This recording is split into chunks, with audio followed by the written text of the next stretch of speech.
Comment mêler efficacement performance et bien-être quand on est entrepreneur ou manager?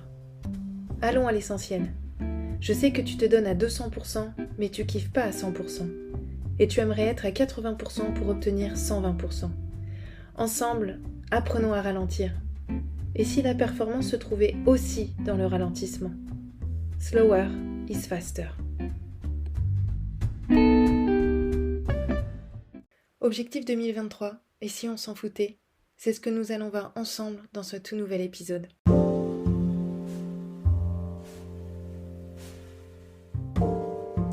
Qu'est-ce qui fait que certains entrepreneurs trouvent le juste équilibre pour eux et pas les autres?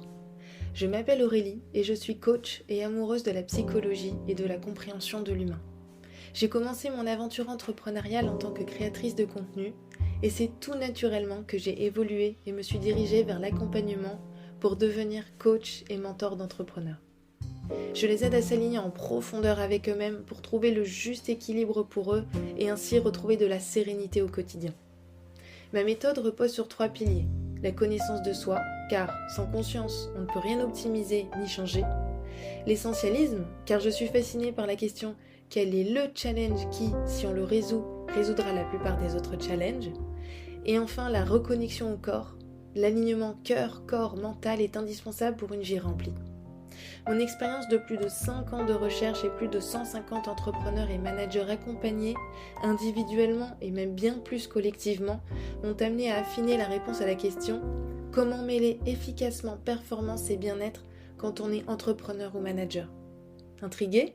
Alors échangeons 30 minutes ensemble, prenons le temps de comprendre concrètement ce que tu vis afin de clarifier ton objectif personnel.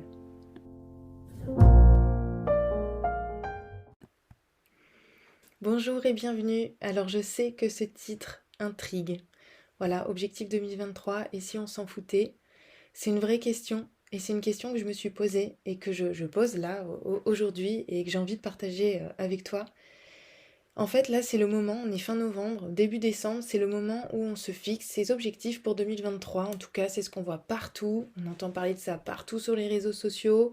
Notamment sur LinkedIn, on voit les personnes, les entrepreneurs, les managers se fixer des objectifs et on se dit, voilà, c'est un peu stressant, on se dit, voilà, moi j'ai pas forcément d'idées, ou alors on a des idées plutôt larges et puis on voit partout, oui, il faut que ce soit des objectifs smart, il faut que ce soit précis, voilà, donc finalement il y a de l'anxiété qui naît du fait de devoir se fixer des objectifs et c'est ça en fait aussi l'histoire, c'est on se dit je dois me fixer des objectifs. Et c'est là tout le paradoxe, c'est le fait de se dire je dois me fixer des objectifs qui fait que finalement ça va créer de l'anxiété parce que le je dois va créer une injonction et une injonction pour le cerveau c'est tout simplement quelque chose qu'il n'a pas envie de faire. Donc voilà, on se crée du stress et de l'anxiété juste à l'idée en fait de se créer des objectifs pour l'année qui arrive. Et là, on parle de l'année 2023, mais c'est vrai, quand on se fixe des objectifs de toute façon mensuels, hebdomadaires, etc., si on part du principe de je dois me fixer, évidemment, derrière, c'est tout naturellement en fait que le cerveau et l'amygdale qui a peur en fait et qui est vraiment dans le fait de vouloir éviter la douleur, le je dois faire quelque chose pour l'amygdale qui est au cœur de notre cerveau, c'est de la douleur. Et donc comme elle veut éviter la douleur, évidemment si on perçoit qu'un objectif enfin, que l'objectif qu'on doit se fixer est une injonction, voilà, ça ne nous correspond. Ou même un objectif tout simplement qui paraît trop élevé ou qui ne nous correspond pas, parce que souvent c'est ça aussi qui arrive, c'est que on se fixe des objectifs qui ne nous correspondent pas forcément. Ben forcément là, notre cerveau voit ça comme de la douleur. Donc forcément ça amène à de la procrastination. Voilà, donc moi, c'est quelque chose qui, voilà, qui me crée du stress en fait et de l'angoisse. Et je suis quelqu'un qui appréhende beaucoup en général. Donc forcément, pour se fixer des objectifs pour l'année qui suit, c'est quelque chose qui va peser. Et voilà, se fixer des objectifs, je sais le faire. Récemment, j'ai fait le récap de 2022, j'ai fait l'état des lieux. Voilà, j'ai explosé mes objectifs, je les ai largement dépassés. Et à quel prix, en fait? C'est ça que je me suis dit. En fait, à quel point j'ai envie de me fixer des objectifs pour 2023? À quel prix j'ai envie de me fixer ces objectifs-là, en fait? C'est-à-dire, elle est où la jauge? Il est où le juste milieu? Et ça, c'est soi-même. C'est soi-même avec soi-même. C'est pas les autres. C'est pas poser ça sur les réseaux sociaux et on verra bien. Donc, c'est ça aussi, c'est qu'on se compare. On voit tout le monde fixer. Enfin, tout le monde. On voit en tout cas pas mal d'entrepreneurs, de managers fixer ces objectifs. On se dit, oh purée, il faudrait, voilà, il faudrait, je dois le faire. D'ailleurs, cette semaine, voilà, j'ai été voir un médecin de la douleur. En fait, j'ai deux douleurs chroniques, voilà, qui sont notamment dues à des appréhensions que j'ai, et notamment j'appréhende des événements que je perçois comme agressives ou violentes. Et évidemment, quand on se fixe des objectifs et quand on sait qu'on donne beaucoup, par exemple, pour atteindre des objectifs, bah forcément, on peut vite percevoir ça comme quelque chose d'agressif. Voilà, par exemple, le fait de dépasser ses propres limites, voilà, ça peut vite être agressif. Donc évidemment, rien que l'idée de fixer des objectifs peut vite être quelque chose d'angoissant, qui peut vite amener de l'anxiété. Et puis là, c'est vraiment un cercle vicieux, parce que plus on nourrit ça en y pensant, voilà, plus il y a de l'anxiété, plus il y a du stress, et moins on a envie de le faire, et plus on procrastine. Et en voyant ce médecin de la douleur, il a fini par me poser la question, est-ce que Madame Boyaval est capable de s'en foutre? Et quand un médecin de la douleur te pose une question comme ça remet vraiment en question le fait, effectivement, d'être vraiment capable de s'en foutre, au fond. Est-ce que je suis capable de m'en foutre? Je me fixe des objectifs, voilà, je fixe des rendez-vous avec des gens, je respecte les gens, etc. Et je veux les respecter, etc. Mais en fait, au fond, respecter ses objectifs, respecter ses engagements, respecter les rendez-vous avec les personnes et se respecter soi-même.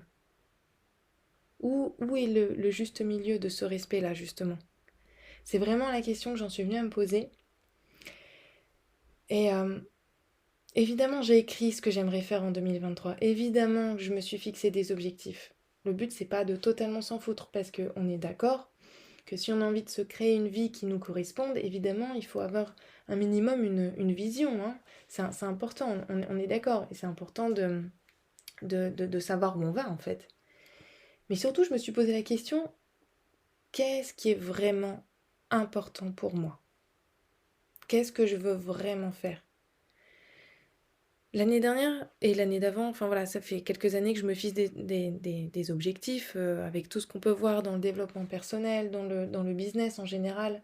Quand on est entrepreneur, quand on est manager, évidemment qu'on a des objectifs ou qu'on s'en fixe parce que quand on est entrepreneur, c'est nous qui nous fixons nos propres objectifs et en général, on le fait justement en observant qu'est-ce qui se passe chez les autres, euh, comment ils fixent leurs objectifs. Oh purée, je vois que cette personne-là s'est fixé tel objectif. Moi, je m'étais fixé un objectif bien en dessous. Comment? Non, y a pas de il faut faire mieux, etc. Déjà, c'est déjà de voir avec soi-même qu'est-ce qui est vraiment important pour moi. D'ailleurs, dans les il faut, je dois, tout ce qui est injonction, euh, en fait, quand on se dit ça, on n'est pas dans quel est le sens pour moi. Est-ce que ça a du sens, ce que je fais?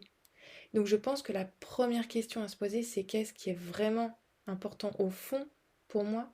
Qu'est-ce qui a du sens? Et tout simplement de se demander, est-ce que ça a du sens? Quand je fais quelque chose, quand je me fixe tel objectif, quand je fais telle tâche ou quand je vais à tel rendez-vous, quand je rencontre telle personne, est-ce qu'au fond ça a du sens?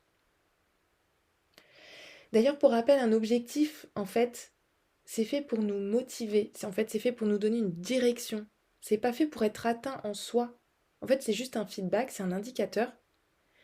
Donc, moi, je sais que personnellement, et c'est vraiment valable chez les entrepreneurs et les managers que j'accompagne, parce que, en général, c'est des entrepreneurs et des managers qui sont vraiment beaucoup dans le mental comme moi, qui se posent beaucoup de questions et du coup, qui veulent vraiment fixer les objectifs, les atteindre, etc. Mais au final, euh, en fait, on se fixe des objectifs qu'on veut vraiment atteindre. On veut absolument les atteindre. Donc en fait, on se met aussi une sacrée pression de se dire je veux absolument atteindre cet objectif. Mais en fait, c'est à quel prix?